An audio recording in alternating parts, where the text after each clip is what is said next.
Hello, my name is Jean King, and I'd like to thank you for buying Organic Is Not Yucky, an introduction to organic baking for the home baker by me, Jean King, also known as Cooking Mean Jean.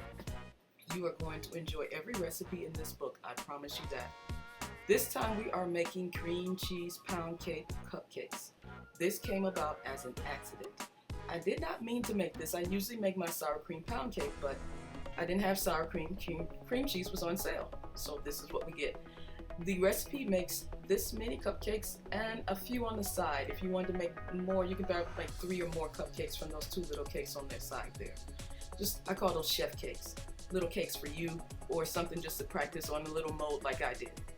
First off, we're creaming together our RBST-free cream cheese, RBST-free butter, and organic vanilla. RBST is it's called bovine also, or RBGH. It is what they inject cows to keep them lactating all their life. Even if they're not pregnant, they just lactate milk, and a lot of people believe that causes cancer and other issues. So I use RBST-free cream cheese and RBST-free butter. Usually that's on sale, and usually they're cheaper because they go on sale every 4 weeks, and I buy enough when they're on sale, and then as soon as I'm about ready to run out, they go on sale again. Or I have a little bit left over and they're on sale again. So now that we've got those creamed, we're going to add sugar.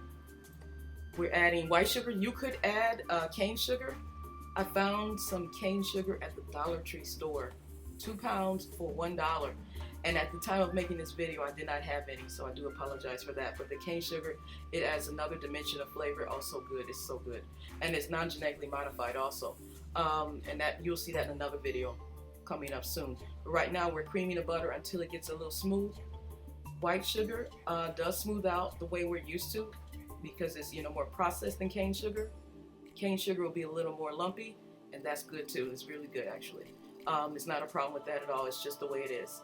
There is another way to get your sugar a little smoother with cane, but it takes you about 15 minutes because you add one, like a quarter cup at a time, and wait 5 minutes, another quarter cup, 5 minutes. But moving on. We're going to now add yolks. The yolks, you can add, this is a heavy batter, so on this one I added them all at the same time. Sometimes I do one at a time. This first part of the batter is kind of heavy, it can take it. So go ahead and add all of the yolks. And I'm always scraping down the sides, as you can see here. So you'll see that in a moment anyway. It just makes a nice pale yellow color. And this is one of the best recipes, I must say. It's really simple. The ingredients, it doesn't cost that much.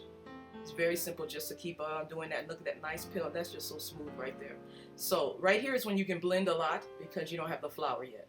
When you have flour added, you don't want to do too much blending. You want to do it quickly.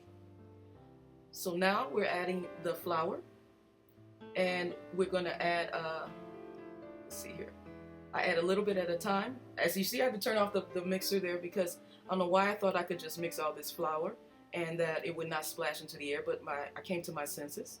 So we have some organic pastry flour there. And in that flour, I believe we also, let's see here. No, we do not on this one. I'm looking at the other ingredients there. I think we have the baking powder and we have the salt there. We have all of that incorporated with the flour. All the dry ingredients are together. This is not an alternating recipe where you alternate between wet and dry. This is all wet and all dry. That was a challenge. When I first made this live on Periscope, I thought I just totally messed this recipe up. But I come to find out it was wonderful. Accidents make wonderful, wonderful things. So now we're about finished with this here. We are going to add our second part. We're going to make our second part first. We're going to whip the egg whites. This is what makes it not so heavy. So you're going to whip your egg whites, get them a little frothy, and then go ahead and add the sugar. And I just do that to get them just, it has a little bit of lemon juice in there also. So let me not forget to say that there. So it's organic lemon juice. These are not cage-free egg whites. And you know what? Actually on this recipe, I whipped the whites and then added the sugar, which is better in a way. Depends on how you feel. Because if you whip your whites right now, it only takes about a minute. And they get right there. But if you add sugar right away, it takes about 7 minutes to get them to the point where you see right now. So look at that right. Look how quickly that got there. But now you add the sugar and then it's already there. But when you add the sugar in the beginning, you get your sugar is wet and it starts to get homogenized, if that's a good word for it, with your egg whites. And see, now they're ready for the sugar. They can look like that if you want to add the sugar first also. So this is just a quick way to do it if you're in a hurry and you're not so worried about that. You just want to get it done. So now I'm going to add the sugar. And we're going to whip it again to medium peaks. It won't take long on this one. But the sugar is not as homogenized. It's not as, and I know I'm not using the right word, so please forgive me. There's a better word for that. So right now we have the sugar going in there, and that looks so nice, so smooth. Do not over whip your egg whites, because if you do, they become like little dry pieces of nothing, and the bubbles that you have created will be deflated, and it just won't work. It would be a waste of time. You might as well go get some more. But right here, this is really nice and smooth. Oh, look at that, those are precious right there. Okay, so now that we've whipped those up to medium peaks, oh yeah, look at that. We're going to add it to our batter. See how heavy that is? So you're going to add like 1/3 of the whites to the batter, and then you're going to fold that in. I try my best to fold. Folding is, to me, oh God, I'm too impatient for it sometimes. So I just kind of try to mix it in a little bit, but I don't want to lose the bubbles in my egg whites. So I kind of cheat a little bit, and you'll see that in a minute here. So here is my attempt to folding. You see it's getting lighter and lighter. So I'm going to let that happen there, and then we're going to add the rest of the egg whites. Yeah, like I said, we're going to cheat a little bit.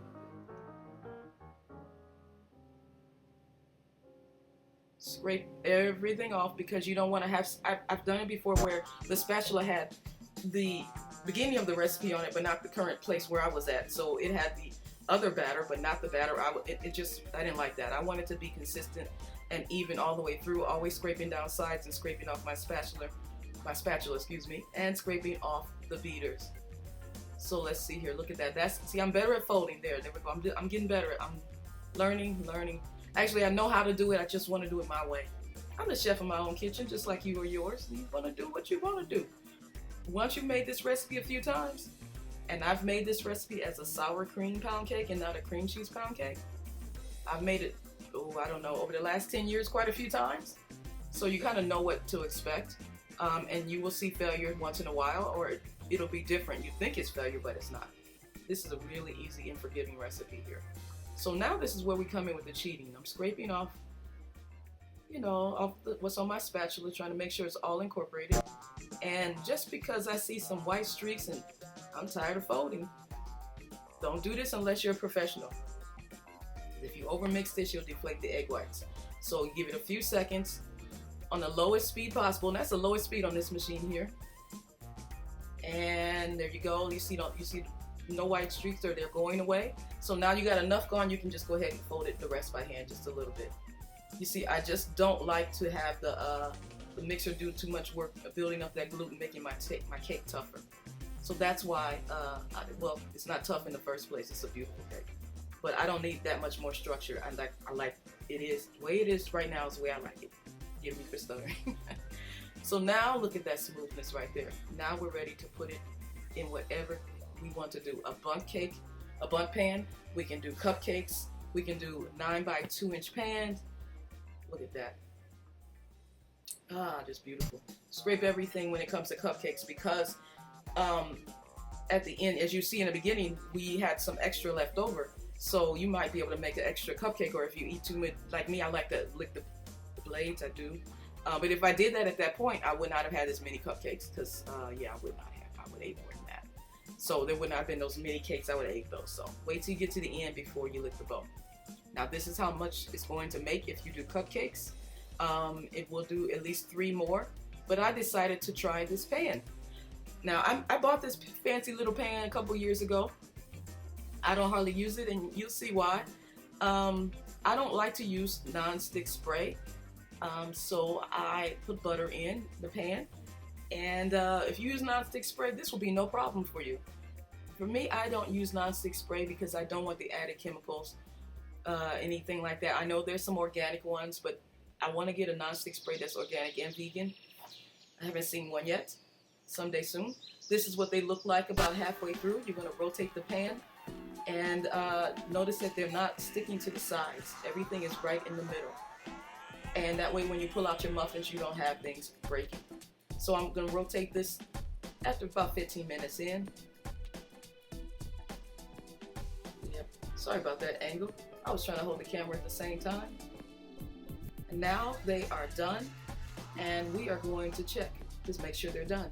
It took about 35 to 40 minutes, even though they're cupcakes, because it is a cake batter, not just a lightweight cake. It's a heavy batter, actually. It's a nice batter, too. So I check it in a couple places here. I'm an over checker. I was doing that for the camera. Now this is the second batch. This is a problem that I had with the second batch. They were in the refrigerator.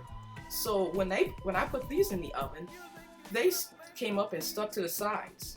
Also, I used a different pan, too, so those two things change things. So I want you guys to see the difference when you make it yourself, that it's not always going to come out the same for each pan, unless they're the exact same pan and you put them at the same time.